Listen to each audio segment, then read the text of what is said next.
It has the capacity to stretch and expand and gain more.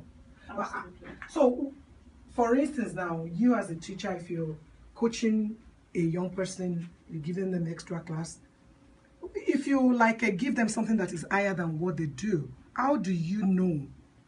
I mean, when do you know that this is their limit? Okay. For instance, as a young person, I was going to study medicine.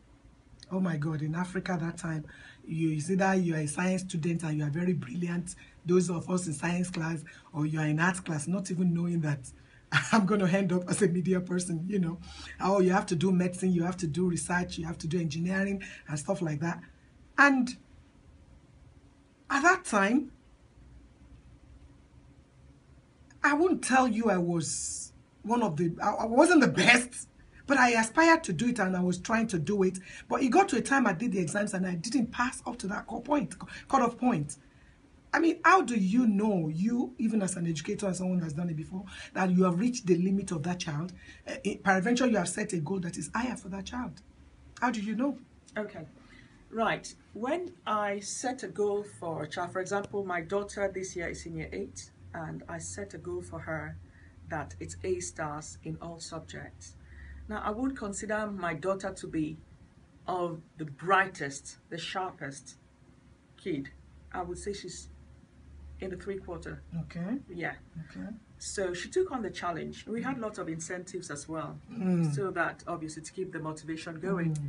And we had the strategies that I teach parents. We sat down. She knows the strategies. We've been doing them for years now. So she knows what she had to do. And in her final exams, she had 14 A stars and 1 A. So it is possible.